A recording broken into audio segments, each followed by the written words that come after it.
السلام علیکم ورحمۃ اللہ۔ میرے ہاتھ میں ایک کتاب ہے جس کے بارے میں مجھے بات کرنا ہے، مگر یہ بات کرنے سے پہلے میں آپ کو ایک چھوٹی سی کہانی سنانا چاہتا ہوں۔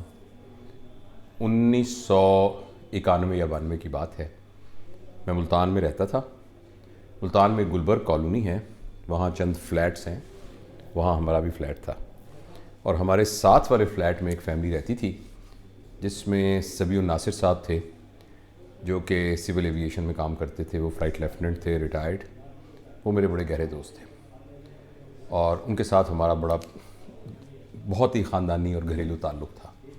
ان کی ایک چھوٹی بہن تھی جو ہم سے بہت چھوٹی تھی، اس کا نام چندہ تھا۔ ہمارا ان سے اتنا گہرا تعلق تھا کہ جب میں شام کو کبھی آتا تھا یا کوئی ایمرجنسی آپریشن کر کے آتا تھا، تو کئی دفعہ ایسا ہوتا تھا کہ میری وائف سو رہی ہے یا باقی گھر کے لوگ سو رہے ہیں، تو وہ چندہ دروازہ کھولتی تھی، کیونکہ وہ ایک کامن کمپاؤنڈ تھا۔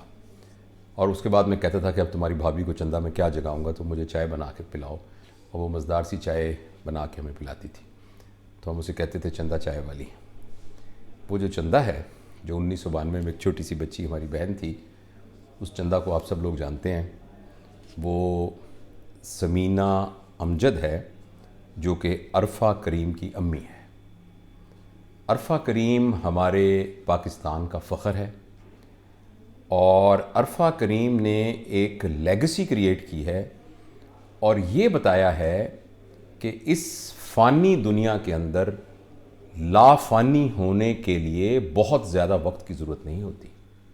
جس طریقے سے اللہ رحیم ہے، اللہ کریم ہے، اللہ رحمان ہے، اللہ غفور ہے، لیکن یہ بھی ڈیزائر ہے کہ انسانوں کے اندر خدائی صفات میں سے کچھ صفات آ جائیں۔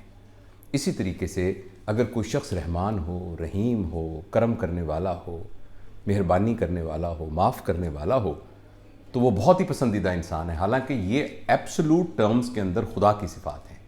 اسی طریقے سے لا فانی ہونا، غیر فانی ہونا، یہ تو خدا کی صفت ہے، صرف خدا کی ذات ہے جس کو فنا نہیں ہے۔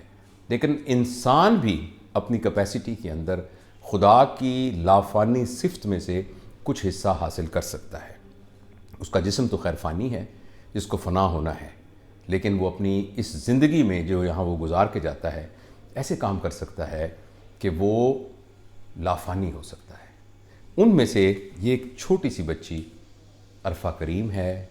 عرفہ کریم نے یہ ثابت کیا ہے کہ اپنی لیگسی قائم کرنے کے لیے ضروری نہیں ہے کہ آپ اس کرۂ ارض کے اوپر بہت سارا وقت گزاریں۔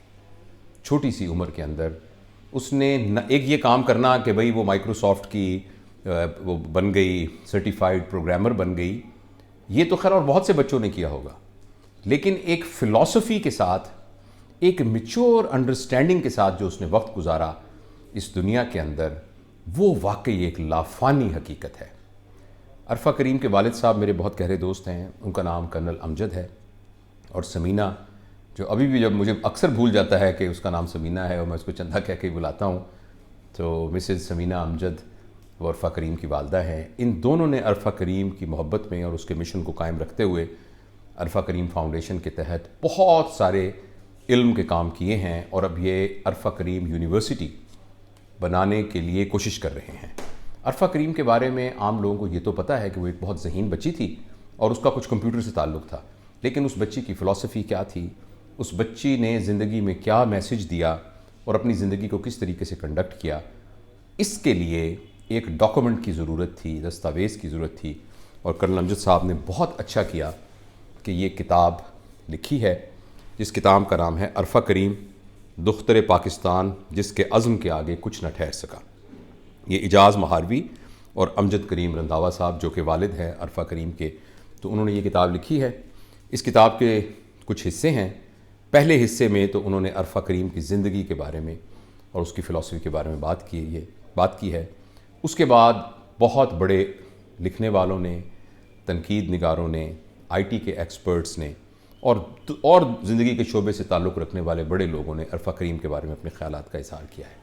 میرا یہ خیال ہے کہ یہ دختر پاکستان، جس کا نام ہمیشہ یہاں رہے گا، اس کی زندگی کے بارے میں ہمیں جاننا چاہیے، اور خاص طور پر اپنے بچے، جن کو موٹیویشن کی ضرورت ہے، اور جن کو وطن عزیز کے لیے کچھ کرنے کے لیے ہمیں تیار کرنا ہے، ان سب کے لیے یہ ایک ناگزیر کتاب ہے۔ میرے خیال میں یہ گھر میں ہونی چاہیے، اور ہم سب کو، اور خاص طور پر ہمارے نوجوانوں کو اس کتاب کو ضرور پڑھنا چاہیے۔ Thank you.